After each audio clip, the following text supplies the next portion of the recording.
ये तुम्हें पहले मनाहिल से दोस्ती करनी पड़ेगी। माँ दोस्ती तो नहीं, लेकिन मुनाफिकत करके हो सकता है ये। क्या तुम मेरी उस भूल को माफ नहीं कर सकते? क्या मुझे फिर से मेरा पुराना आश्रय नहीं मिल सकता?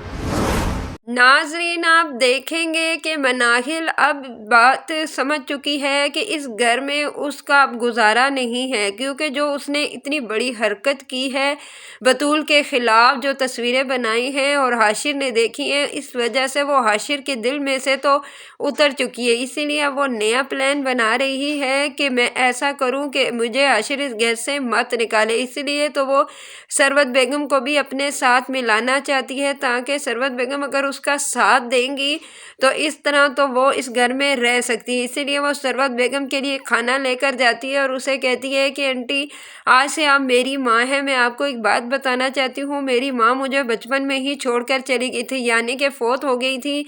मैंने माँ का तो प्यार देखा ही नहीं, इसीलिए मैंने आज फ़ैसला किया है कि मैं आपको अपनी माँ समझूंगी और आपका हर हुक्म मानूंगी। इसीलिए आप मुझे क्या अपनी बेटी तस्वुर करती हैं? तो इस पर सरवत बेगम भी बहुत तेज़ होती है, कहती है क्यों नहीं बेटा, तुम मेरी बेटी ही हो तो हो, क्योंकि अगर तुमने मेरे बेटे से शादी की है और मेरी बहू हो तो बहुएं बेटियां ही तो होती हैं। इस पर मनाहिल खुश हो जाती है और वो वहाँ से चली जाती है। दूसरी तरफ आप ये भी देखेंगे कि अब उसको पीछे लगवा दिया सरवत बेगम ने अपनी बेटी को कि तुम जो भी कुछ हो तो मनाहिल और हाशिर की असलियत सबके सामने लेकर आओगी, लेकिन इसके लिए करने के लिए तुम्हें उसके साथ अच्छा रवैया रखना पड़ेगा। इस पर उसकी बेटी सरवत की कहती है कि नहीं अम्मा, मैं उनके साथ अच्छा और दोस्ती का रवैया तो नहीं रख सकती। हाँ, मैं दोगलापन करके उनसे उनकी असलियत सबके सामने ला सकती हूँ। दूसरी तरफ आप ये भी देखेंगे कि हादिया बिल आखिर अपने एग्ज़ाम में कामयाब हो जाती है। जब वो घर वापस आती है और अपनी सास को कहती है कि मैं आज बहुत खुश हूँ, तो उसका वो कहती है कि क्या हुआ, तुम इतनी क्यों खुश हो? तब वो कहती है कि आप जानती हैं कि मैंने अपना एग्ज़ाम पास कर लिया है। तो इस पर वो उठकर